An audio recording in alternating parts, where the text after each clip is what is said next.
The opinions expressed on this radio station, its programs, and its website by the hosts, guests, and call-in listeners or chatters are solely the opinions of the original source who expressed them. They do not necessarily represent the opinions of Reveolution Radio and freedomslips.com, its staff, or affiliates. You're listening to Reveolution Radio, freedomslips.com, 100% listener-supported radio, and now we return you to your host.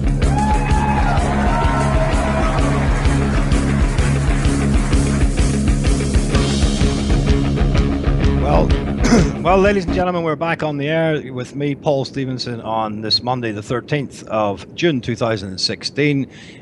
You're live on the Revelation show on Reveolution Radio with Freedom Slips. And I was just speaking to Raymond Whitehead, who's the founder and president of Direct Democracy Ireland, and we'll have him on again, no doubt, soon. Keep an update on what's going on over in Ireland.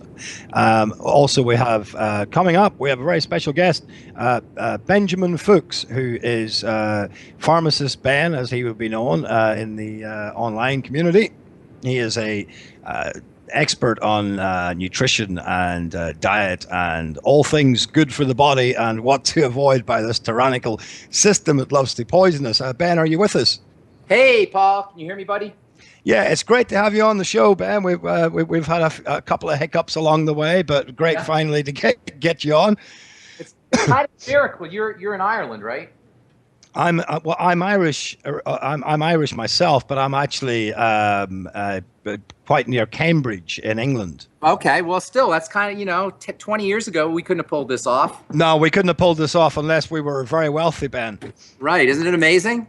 It is amazing because I remember, as a kid in the 80s, because we used to, it's funny actually because, we live in such a global community now and, what's happening over here is, it affects what's happening in the Middle East and China, and what's happening in America affects, everything is so global these days. But I remember as a kid when I was, watching a lot of the American films and Knight Rider and all these things when I was a kid, Street Hawk, we used to sort of look at America as, this land very far away, this very cool land very far away. But if you ever actually spoke to anybody in America, it was just like, it was so costly. You have to really sort of, 2 minutes, that's it, 2 minutes on the phone to America and no more, And that was a mere 20 years ago. YouTube's only about 10 years old. I know, it's incredible. I actually remember working for a company in '96 when I first went to London. I was 19 when I first went to London, and I remember working for a company there. And one of the products we were selling, one of the selling points was to say, this product will also be available on the internet. And this was something we had to overcome, Ben. In other words, there was still in a major capital like London, there was still suspicion about, not sure about this internet thing. I mean, as you say, YouTube's only been going 10 years. I mean, it feels like we've never been without the internet. We've never been without mobile phones. We've never been without Skype. Right. But here's the cool thing about it. The change is happening at an exponential pace.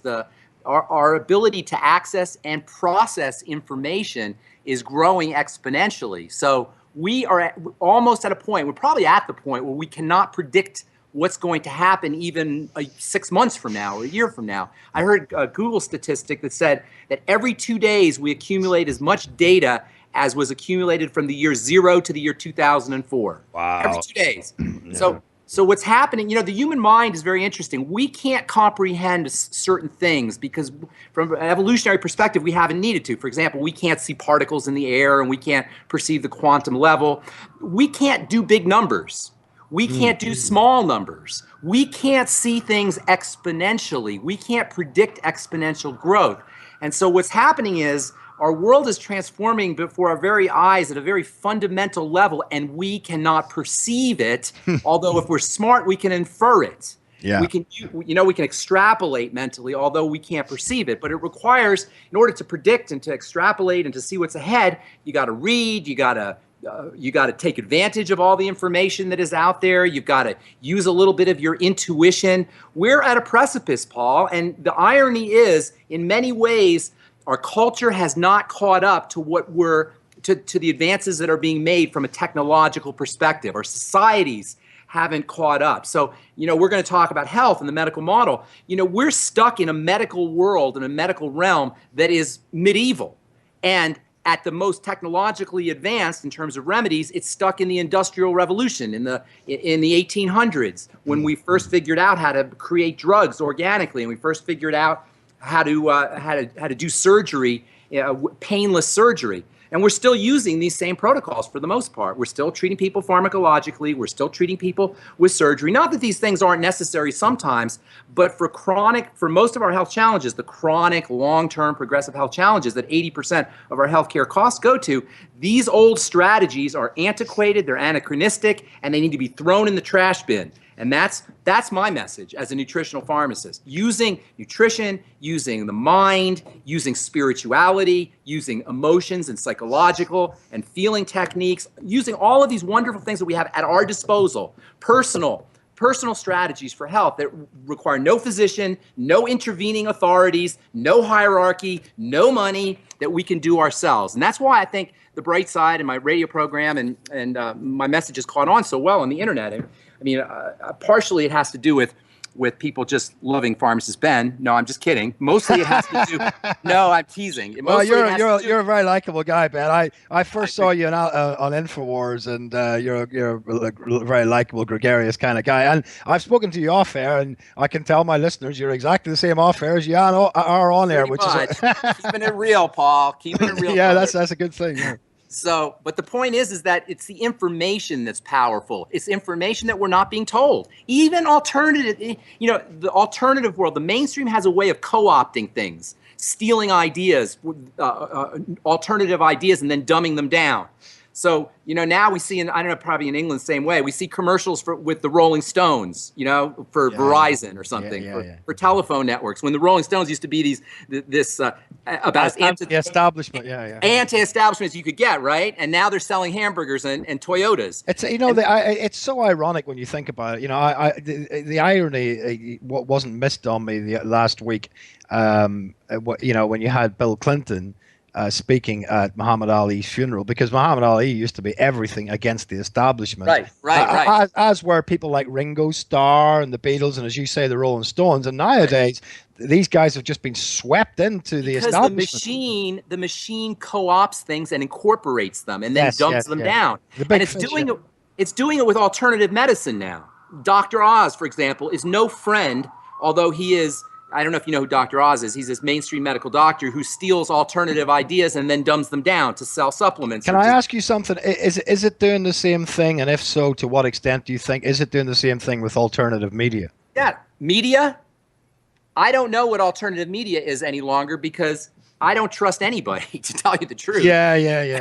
This is the problem. I was speaking to my last guest, Direct Democracy Ireland. We were saying, no matter who it is, whether it's Trump or whether it's into the EU, out of the EU, who do you trust? And I spoke with Gerald Salenti a little while back, and he was saying that the new mainstream media is alternative media. But that's right. I don't trust any of them. I don't trust any of the lot. What I do is I do a lot of research on my own. I use my intuition. I accumulate data from multiple sources. I see where the trends are. I see where things are pointing. And just because somebody says it on either an alternative radio show or on CNN, it's still being filtered. It's still being edited. It's still coming out of somebody's mouth. Somebody has an agenda somewhere. And so I only go with my own intuition and my own personal research from multiple sources. Yeah, exactly. And, at the end of the day, ultimately, what you have to stand by is what you feel is the truth. Because, that's right. You can't it seems to be almost impossible to get two people to agree on anything.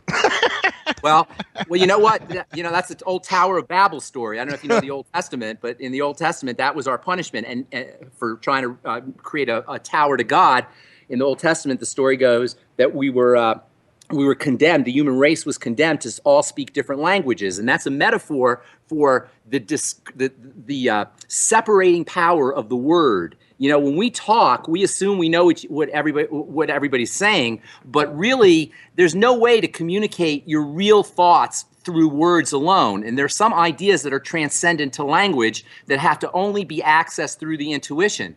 And that is a very important point. We need to start to trust our intuition. We need to start to access higher consciousness and higher awareness and perception in order to see the real world. And this is what I believe is up ahead, the future holds for us. As we understand this thing called psi energy, have you heard of this? PSI, psi energy, which is woo-woo energy. You know, I'll tell you where I'm at spiritually. I understand everyone's got their own inclination spiritually. I'm a Christian. So my spiritual leanings are basically as close as I can be to biblical Christianity and the teachings of Christ, and that's where I sign on to. The teaching of Christ aren't necessarily Christian, though. You see, Jesus wasn't a Christian. You know that, right?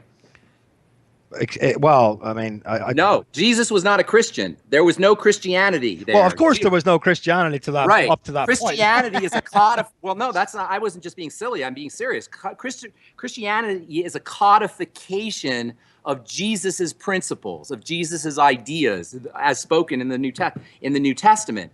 They got codified and they became institutionalized. Once something becomes codified and institutionalized, it's no longer alive. See, Christ is alive. It's a living God. It is. And this is the problem. I mean, I think the problem is a lot of people mistake true Christianity for institutionalized Christianity, a.k.a.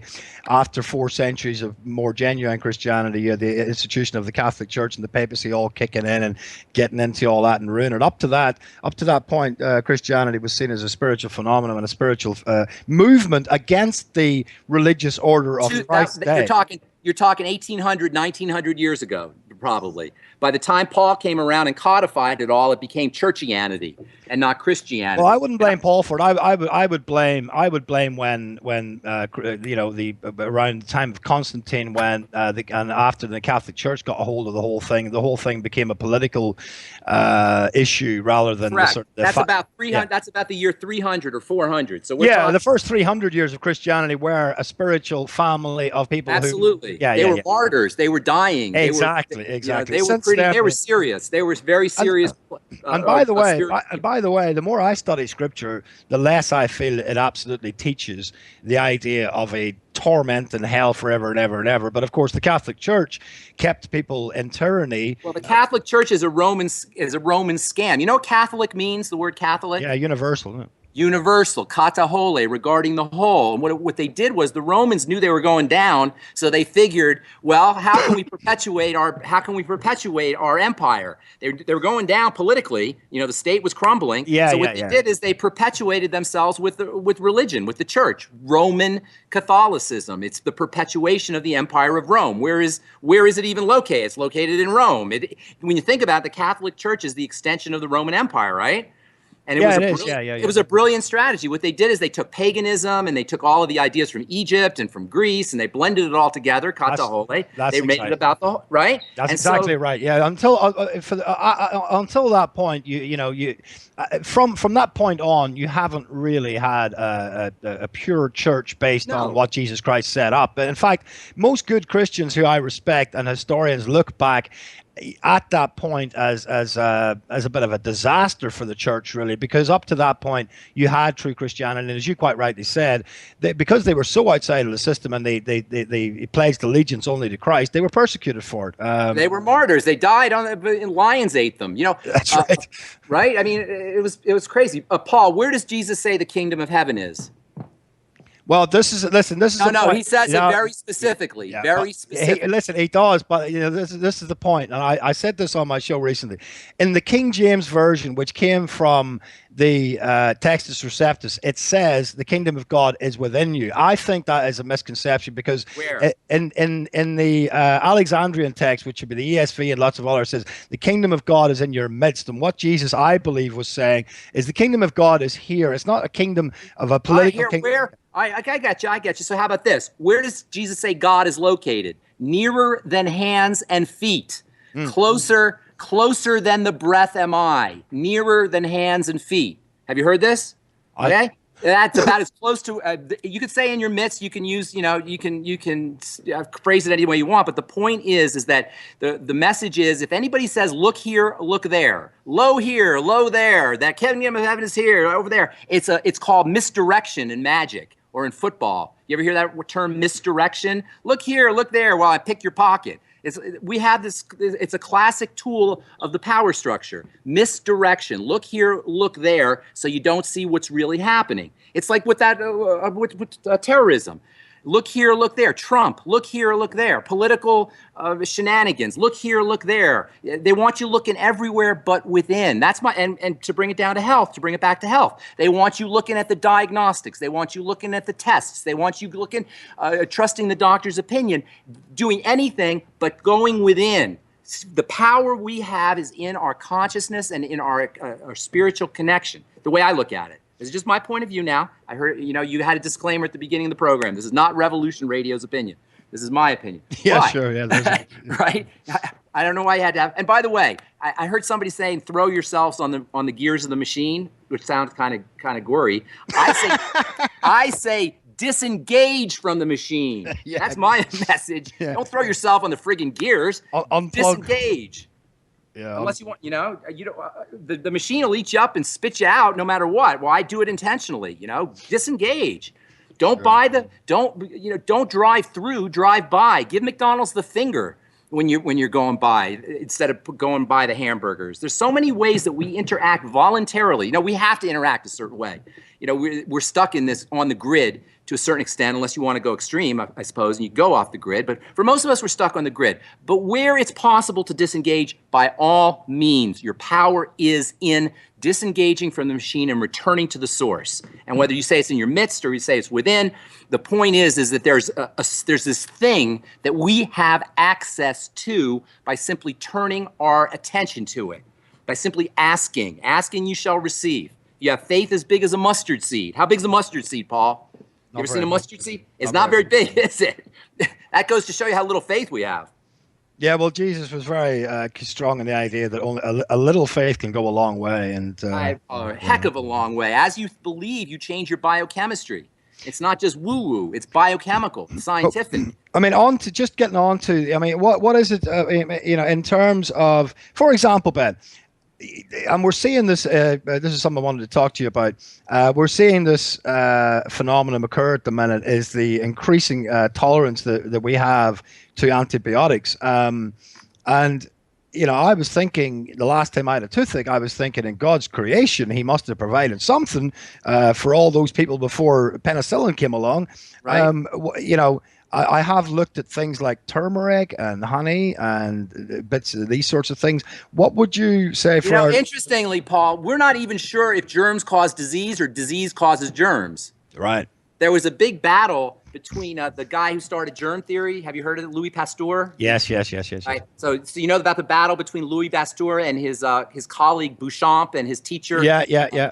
I forgot his teacher's name, Bernard, I believe his name was. And there was a big battle. And Louis Pasteur, apparently on his deathbed, the story goes, agreed. He said, you guys were right. It is the terrain. And the whole battle was whether it's the terrain, the soil of the body, if you will, or whether it's the germs. And Pasteur said it was the germs. He was actually making beer. I think he was a beer maker, or he was studying beer anyway, when he discovered the notion of germs. And he, understandably, this was the 19th century, and our understanding of how the body worked wasn't as evolved as it is today. So he could be he can't be faulted necessarily for his mistake. But Beauchamp and Bernard, I believe his name was, were both prescient enough to know that the terrain of the body is what affects the environment of the germ. So you do have power, not necessarily to kill the bacteria, but to strengthen the terrain. Do you know probiotics are natural antibiotics? Yeah. These are sorts of things you get in like yogurt and stuff, yeah? Yogurt, although these days yogurt is like, crappy pasteurized stuff. Pasteurization, by the way, means to kill the bacteria. Right. So if you pasteurize your yogurt, you're going to kill the bacteria. So I'm not a big fan of yogurt, although if you do goat yogurt and it's organic and unpasteurized, that could be good. Sauerkraut, miso, tempeh, making your own probiotics by just taking starter culture, which you can get on the internet or at the health food store, and sticking it in a bunch of cabbage, make your own sauerkraut or make your own fermented beets or whatever. Vegetable juices support the probiotics. Fiber supports the probiotics. Not eating crappy food, not drinking chlorinated water. What do you think the impact of chlorinated water is, or fluoridated water for that matter? Well, one of the things that they say, they seem to think that it lowers people's IQ and their natural... it's a dumbing agent. Fluoride is a dumbing agent. It concentrates in the brain. It was first used by the Nazis as a docilizing agent for concentration camp prisoners, and the Russians used it before it became a drug. I mean, it was or before it became popularized as a drug. I mean, I don't mean this. I don't mean this to sound like a a dig at Americans, but I mean, there's a lot of fluoride in the water in America, isn't there? Well, have you seen the collective state of the American IQ lately? I mean, listen, I see some of the little clips that you have someone like your guy from Watersworth and Fox News going around. I mean, some of the people, I don't know whether they just like have to look hard for those people or whether where they interview them and they ask them like who won the Civil War. Yeah, well, one of the questions, for example, was and I thought to myself, have things got that bad that you can even ask this question? He said, when was the 1812 war? And they were all sitting there going, no, they've gotten that bad, Paul. What? I can attest as an American, they've gotten that bad. I mean, we do over here in Europe. You guys are I don't. I've seen some pretty dumb Brits and some pretty dumb. Yeah, I think we're catching up. But we do. Europe is Europe is no better. It's the state of the human condition. It's the state of the human condition. Do you guys not have fluoridated water? In certain parts of England, we do. In certain parts, we don't. It's more popular, and in you can call me cynical, but in the northeast of England, which would actually, guess what, be one of the poorest areas of England, they have the highest percentage of fluoride there. So I guess they don't surprise. I guess they don't give a shit about poor people. Yeah, that's right. Now, hang on, Paul. Let me ask you something. So in England, are the British teeth rotting out of their head because they don't have fluoride? No, I think most people do tend they're quite orally savvy over here. I don't think they need fluoride. I mean, in Northern Ireland, for example, where I'm from, where there seems to be a different mentality in Northern Ireland. They seem to be more they're more of a spirited fighting kind of people. They have fought successfully against having fluoride in the water. They have never gotten fluoride in the whole of Northern Ireland. It's massive in the Republic of Ireland. It's in parts of England, but as I say, looking at the map and the percentage, it seems that they've targeted the what they would call, just people who don't matter, I guess, How about chlorine, though? We hear all that stuff about fluoride. Chlorine, what do you think? That's a poison gas. What do you think that's doing to the bacteria in your gut, chlorine? Not to mention your body's detoxification systems. Chlorine is a poison gas. Is that in the water? Yes. It's been in the water for 100 years. Now, in fairness, they put it in the water because there are these diseases in water. But today we have ozone, and we've got sound, and we've got all kinds of alternative mechanisms for killing things. To chlorinate the water, to put poison gas in the water, yeah, I can see why 100 years ago it's better than having typhus or cholera. But today we can ozonate the stuff. Yeah, I mean, I drink a lot of coffee, and I've got a filter for my water. Apart from that, for my basic drinking water, I mean, I always drink bottled water. I pretty much stick to bottled water myself. And you know what? If I do, there are these devices you get like a sippy straws. Have you seen these sippy straws that have filters in them? That have water filters in them? No, I haven't seen those. Yeah, you can get those, and then I don't know. I'm not so convinced about how well those filters work for chlorine. Does your filter do chlorine? I don't know if we have chlorine. I mean, I know where I am, we don't have fluoride, but I have a water filter anyway for my coffee and stuff when I'm boiling the kettle. But as I say, when it comes to pure drinking water, for the last 20 years, I've drank bottled water only. Smart, but you know what else? The fish have antibiotics. The dairy has antibiotics. The meat have antibiotics. We're swimming in a friggin' ocean of antibiotics. Most antibiotics are used by agriculture, not by people. Yeah, what about organic food? I mean, I do buy a fair bit of organic, but I mean, always go organic wherever you can. But these days, the pollution's everywhere. So that's what I was going to say. I mean, I've heard debates about people saying that organic's not as safe as you might think either. It's not as safe as you might think, but it's better than the other stuff. All right. Well, listen. We're stuck with choosing the lesser of two evils on multi-levels. Okay, for anybody who's suffering right now with a really bad toothache and they can't get an antibiotic till Friday, what could they get? An antibiotic. If you have a bad toothache, you don't want to mess around with it. If you can't get an antibiotic till Friday, don't eat. Fast. Make sure you're doing lots of bacteria, probiotics, and then if you have to do foods, do liquid foods. You don't want anything stuck in your teeth. You don't want any solid particles in your teeth that could feed the bacteria.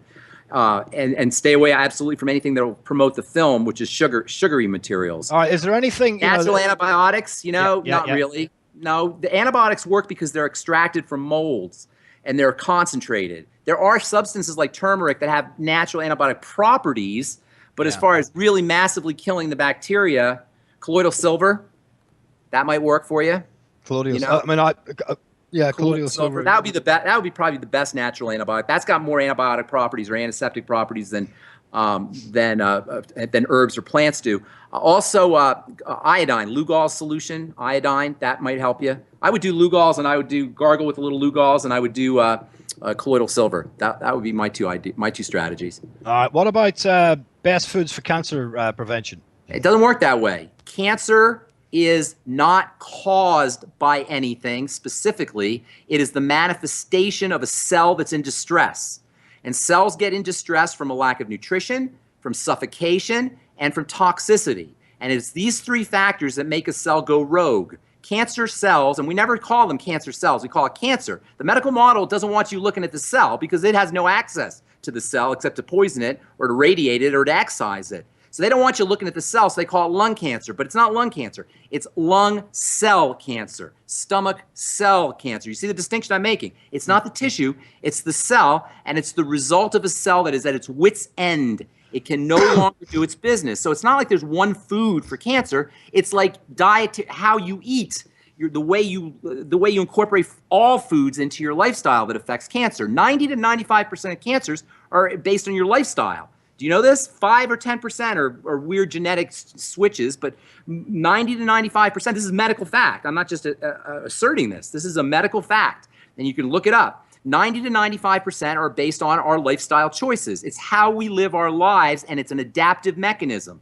So, and it's very fascinating why cells turn cancerous, but ultimately it is a survival technique for the cells. They go sociopathic. When they're starved, when they're suffocated, when they're toxic, when they're inflamed, they become sociopaths, just like people. When you get a person at its wit's end, he doesn't care about his neighbors either. So we're witnessing in cancer a microcosmic metaphor. Do you follow me? Right. It's a microcosmic metaphor for the macrocosmic way we live our lives. Okay. We're all rogue and sociopathic and selfish. And that's what a cancer cell is. The human race itself is a cancer. You know what I'm saying? Look at the way we grow. We grow when they do algorithms and they measure our growth and plug the numbers into a computer. We grow like a cancer. Our housing developments are like a cancerous mass. Tearing down the rainforest and chopping down trees and poisoning the water and putting our fecal material in the oceans. I mean, all of these are operating in this sociopathic rogue fashion as a race or as a species in the same way a cancer cell does it in the body. Is it any wonder why as above, so below? Is it any wonder why we have a microcosmic version of what we're doing macrocosmically? What about hydrogen peroxide? Hydrogen peroxide causes cancer. So that's... I mean, hydrogen peroxide will probably kill cancer, but it also causes cancer. You can't do it that way, Paul. I don't believe in killing cancer. I believe in strengthening the body. Now, if you're at stage 3 or stage 4, it's metastasized and you're in a bad way, you do what you have to do, okay? So I'm not Pollyannish here. There's times when you do what you have to do. Cut the tumor out. And if I had a tumor, I'd have it cut out. I don't think I'd do chemotherapy, but I would have a tumor removed. So I'm not Pollyannish here, but if you're at the early stages of cancer, or even better, if you want to prevent cancer, it's how you live your life. Cancer is no different from any other disease state. It involves nutrition. I hear a lot of people talking about hydrogen peroxide. It has like as if it's got really some... Yeah, it releases oxygen. It releases oxygen, and cancer hates oxygen. Cancer is a cancer cell is a cell that has lost its ability to process oxygen. It's reverted back into what's called anaerobic respiration, which is a way of getting energy that's extremely inefficient, depends on sugar, all because it can't handle oxygen. So yes, oxygen therapies, hyperbaric oxygen, ozone therapy, and hydrogen peroxide are all ways to do it, but you got to be careful because oxygen can also oxygen's a free radical. It liberates, hydrogen peroxide liberates what's called an oxygen, atom of oxygen, singlet oxygen, so it could be a problem too. So these strategies, if you have to do them because you're really progressed, then do them.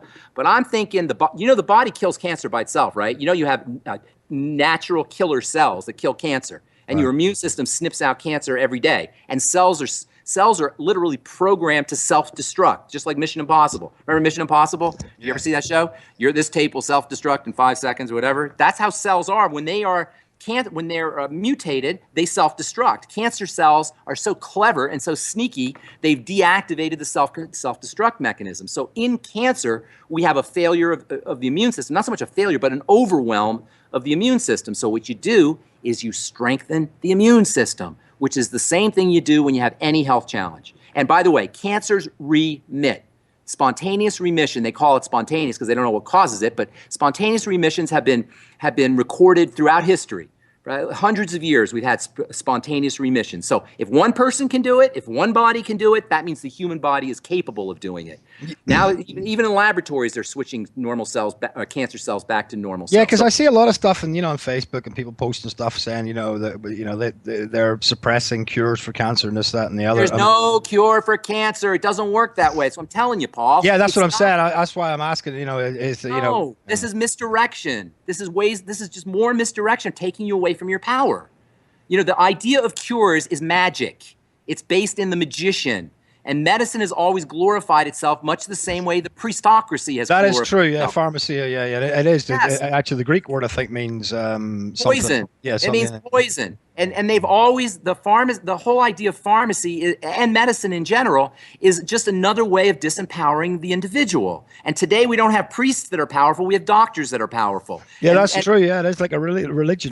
They're the latest religion. When the Enlightenment came, we were too smart, of course, to follow the silly church doctrine. Of course, we were now enlightened. It's called the Enlightenment. We're now enlightened. So what we do is we take their mantle and we put it over on the side of the doctors. And now the doctors they're the priests. Or the modern day psychotherapists.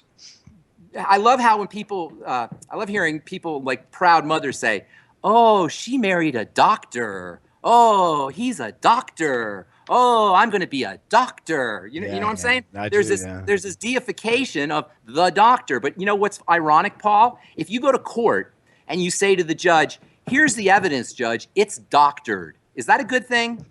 Or you go to the tax IRS and you say, "Here's my taxes, IRS guy. They're doctored." Even the word doctor is the word doctor means to commit a fraud. Yeah, exactly. It means to commit a fraud. Why? Because when you doctor something, you fake health. Yeah. When you doctor the body, you fake health. You stitch it up so it looks healthy, or you take a drug, suppress the symptoms so it looks healthy. And they're handing out poisonous antidepressants and antipsychotics to everyone left, right, and center. If I was a doctor, I'd be embarrassed.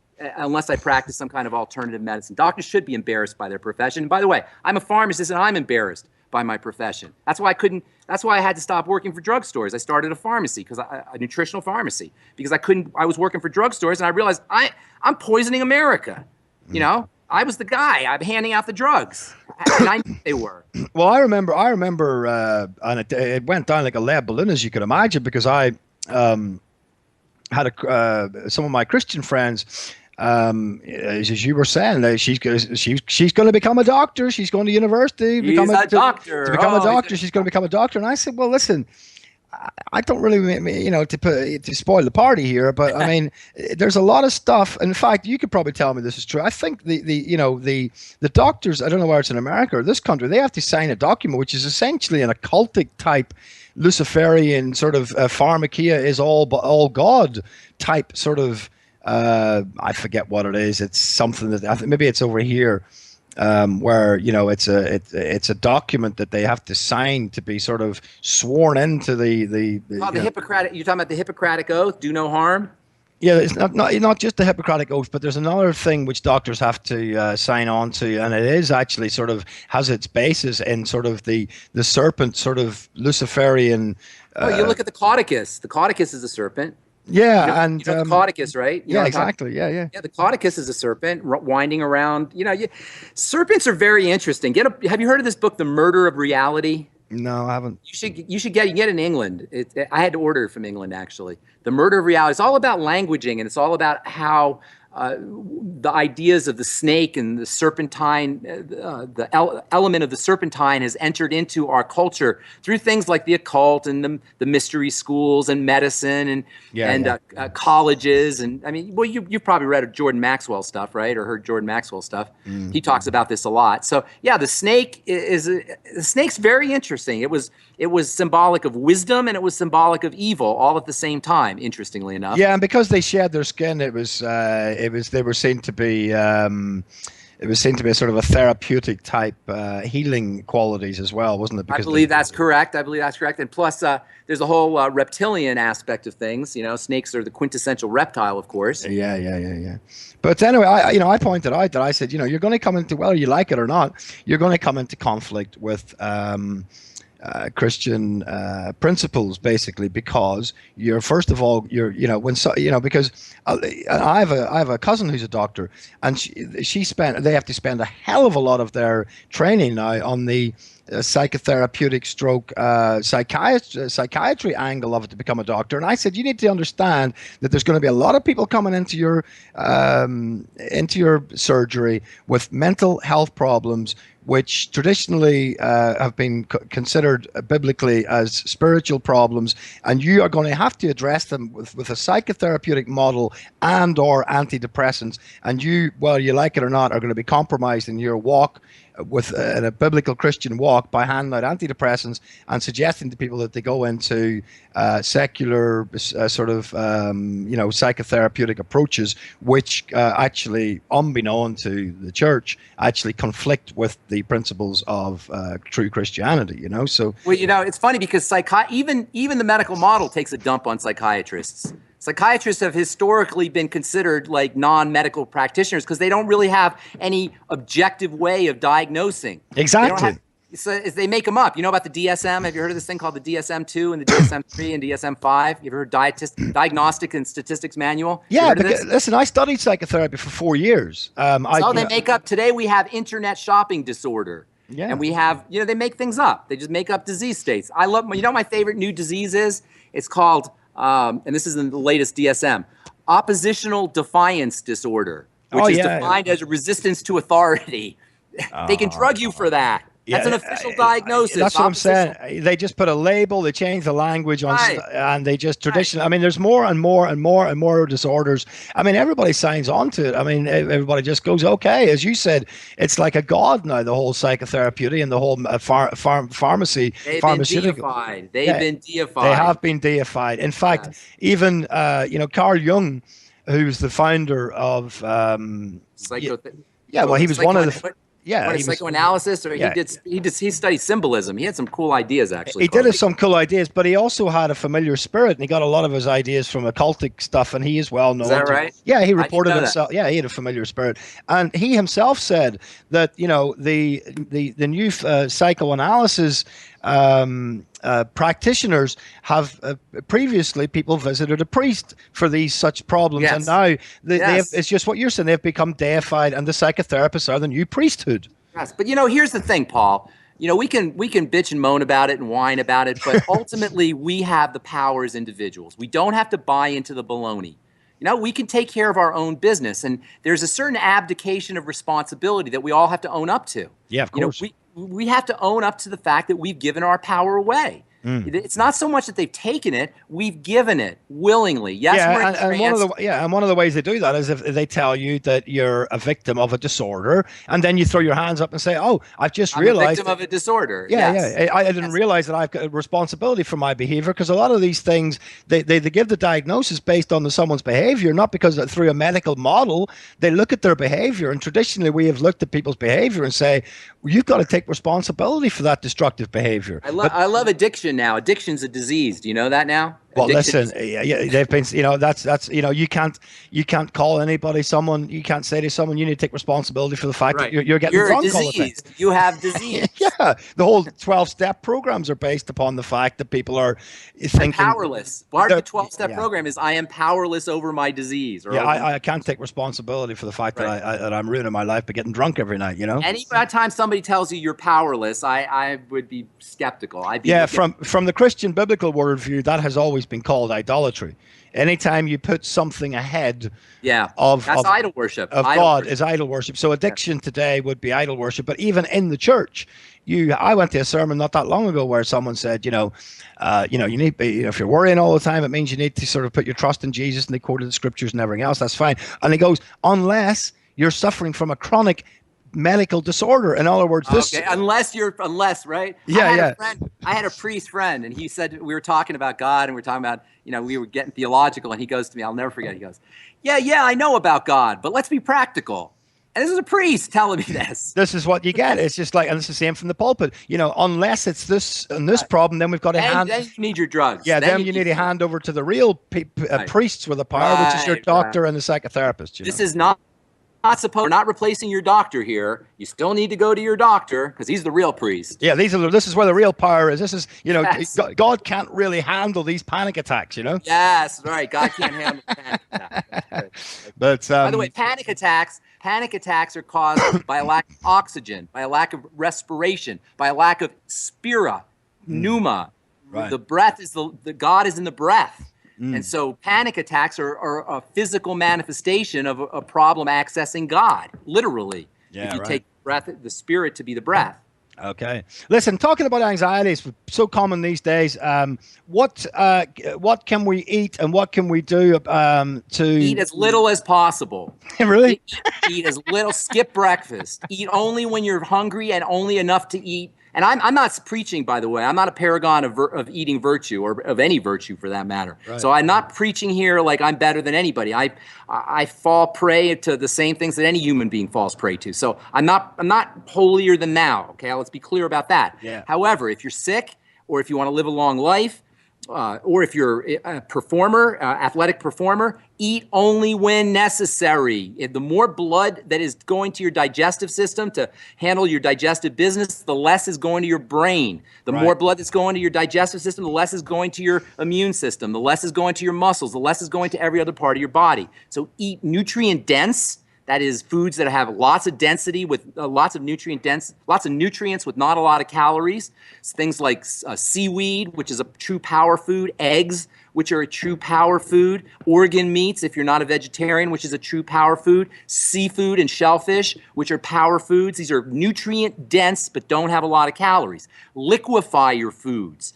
Do vegetable juices. Smoothies, nutritional drinks. Cool. I just bought one of those Nutri Ninjas. Nice. I meant to ask you about those. They're awesome. Okay, brilliant. Those are good. They keep the fiber. I assume they keep the fiber. That's the key. The juicers, you lose the fiber, and that's half the good stuff is the fiber. Well, these Nutri Ninja things, they are like a high wattage thing, so they just like everything's obliterated. Grind everything up. Good. I have a Vitamix myself, and I love it. So just explain what do these like by crushing it up to that level? What is the benefits of that? It makes the nutrients more accessible. It makes the nutrients more accessible. The digestive process is a very heavy-duty biochemical and mechanical process that involves chopping and acid baths and absorption and all kinds of things have to go right. It's like the digestive system is like one of those car washes where you go in with your car and then all the different brushes and squirt and liquids get squirted and dryers come out. You know how you go through the car wash and all these different devices come out of the wall and out of the ceiling? That's how your digestive system works. You eat a food and all these digestive brushes and chemicals and systems kick in as the food is passing from your mouth to the other end. If you liquefy your foods, you can bypass a lot of that. The nutrients will go right to work without requiring acid, without requiring bile, without requiring chopping and crunching and mechanical movements in the stomach. So you can bypass a lot of digestive health issues and get your nutrients to work right away when you drink them. So in essence, it takes the workload off the digestive system. Yes. Especially if you're dealing with a gallbladder issue or Crohn's disease or intestinal problems or ulcers, any kind of digestive health issues. Folks in the nursing home, folks who are compromised, people in hospitals recovering from surgery, everybody really, but especially if you're compromised in some way, soups and juices and nutritional drinks and smoothies, powerful. Yeah, I just to get me going for this morning, I threw in a banana, an apple, and a mango, and I stuck it in the Nutri Ninja and got it down me. Oh, that's a wrong thing to do, Paul. It's the wrong thing to do. Yes, that's a lot of sugar. And just like all the nutrients are going to be axed, of course you did it because it tastes sweet, but you want to go savory. You want to go spicy. Well, how do I get fruit in me then? You don't eat fruit. Fruit's overrated. But if you do want to do fruit, do a quarter of an apple or half a banana. You don't need a whole banana. Fruits are genetically modified to be super sweet. I'm not talking GMO. I'm talking through breeding and hybridization techniques that have been going on for thousands of years. We've made fruits super sweet. We've taken out the bitters. We've genetically selected for fruits that have more sweet and less bitter. So get more savory and vegetables and stuff like that in there. Savory, spicy. Chicken soup for breakfast or for lunch or any time. Carry a thermos of chicken soup around with you. Organic chicken. So fruit's overrated then, yeah? Very overrated. Not the good stuff's in the peel. I'm not saying there's no nutritional value, but it's a big sugar load. It's a huge sugar load. A little bit of fruit. You don't eat. Mango is a huge. I bet 10 teaspoons of sugar in a big mango. That's a lot of sugar. Now it's fructose. It's a little bit different than just table sugar, but fructose is hard on the liver. So we have, and then when it's juiced, it goes right to work. Just like we said, nutrients are easily accessible, readily accessible when you juice them. So is the sugar. Right. After you do your fruit juice, Paul, make sure you do the B vitamins. Make sure you're doing chromium and vanadium. Make sure you're doing zinc and selenium. And make sure you're drinking water. Water will dilute your blood sugar. So after you eat sweets, you fall off the wagon and go to a party and have a bunch of birthday cake and soda pop, whatever it is, especially if you're diabetic or pre-diabetic, which most of us are, drink lots of water. It will fluidize your blood. What was the two things you said before, zinc and selenium? Zinc, selenium, the B vitamins, particularly thiamine and niacin, chromium, vanadium, amino acids. Never like even heard of chromium and vanadium. What's that? I've never even heard of chromium and what? Vanadium.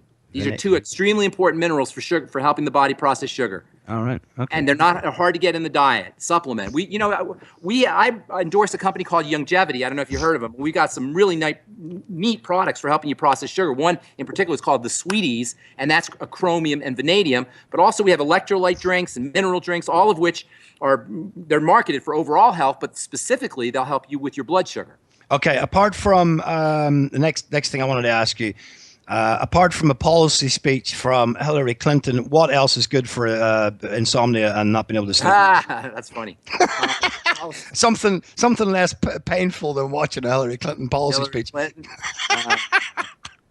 we weren't going to talk about politics. So for falling asleep, listen to your body rhythms.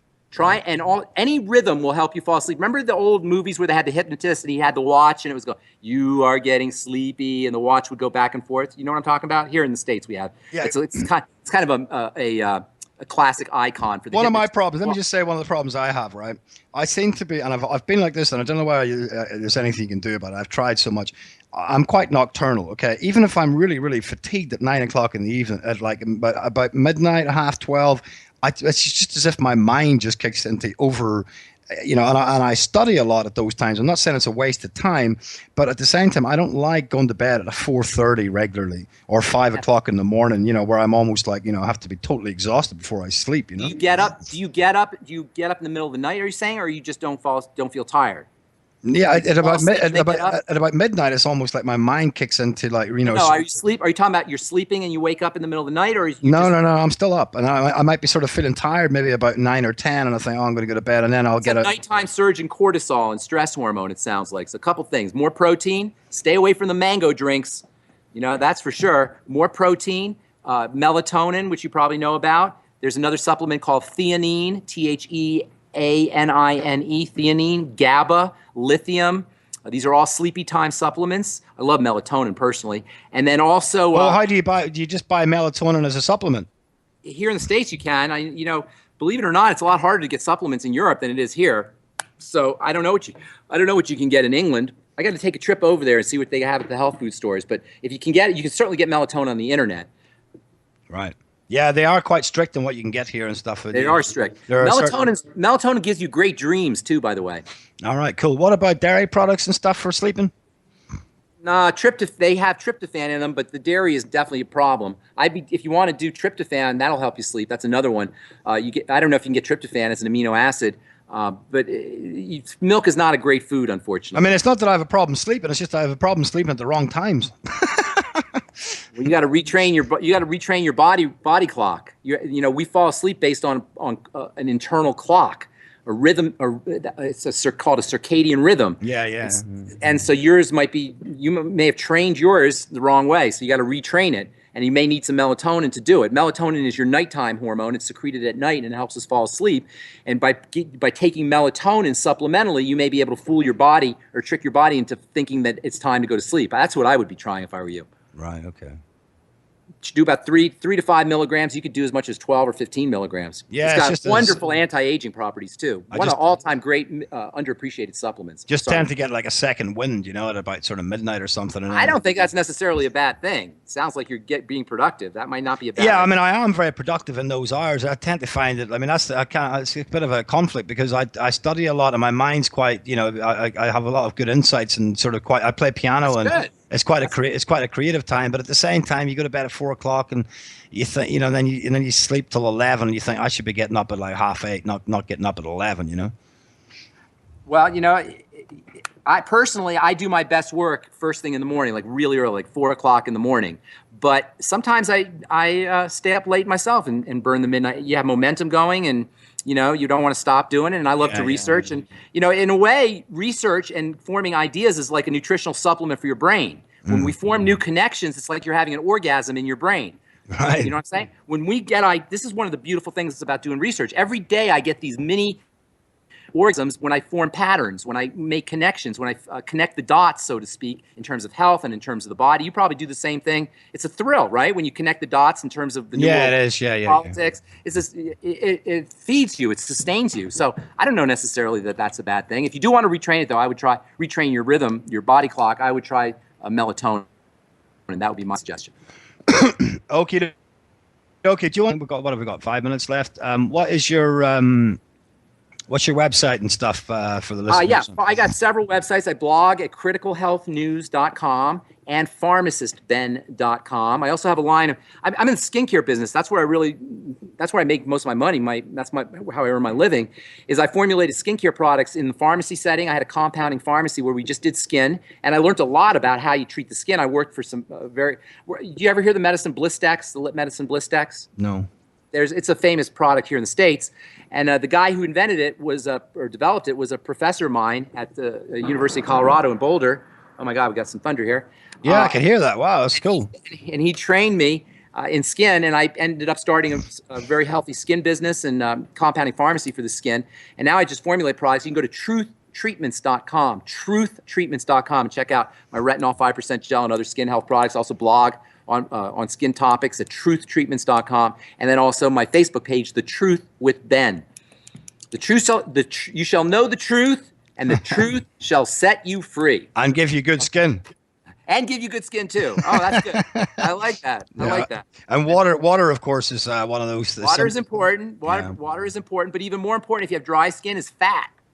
The skin is a fatty organ. You can drink all the water you want, but if you don't have enough fat, or you're not absorbing your fat, or you're not getting your essential fatty acids, you're going to have dry skin. And you can drink all the water you want. Have you ever heard of anybody's skin not being dry from drinking more water? I haven't, and I've been doing it in the business now for 32 years. Right. So it's the fats. Fats are really, there's two kinds of nutrients and two kinds of chemicals in the world, and two kinds of nutrients in the body and two kinds of biochemicals in the body, fatty and watery. And they're distinct and have distinct functions and roles. The fatty nutrients are more for long-term sustaining things, for growth, for repair, for survival. The watery nutrients are for quick energy, for electrical systems, for the brain and for the heart, for quick movements, for the nervous system. And they're both important. But we have to understand this distinction because the watery nutrients, the B vitamins, vitamin C, and what they call the electrolytes are urinated out. We lose them every day. Yeah. So if we don't replace them, we're in big trouble. The fatty ones they're stored, but we have a hard time accessing them from foods.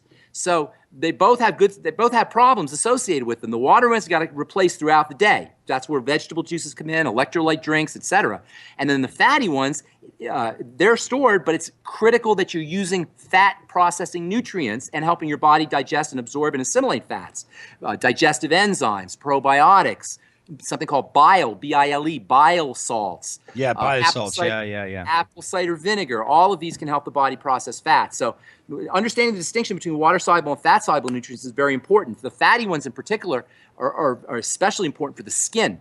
So if you have acne or if you have eczema or psoriasis or you have dry skin, you want to really be focusing on fatty nutrients, getting them, and helping your body process them. Okay, Ben, that's the end of the show, my good friend. That's good. Thank you so much, Paul. Yeah, thanks for coming on, and we'll speak again.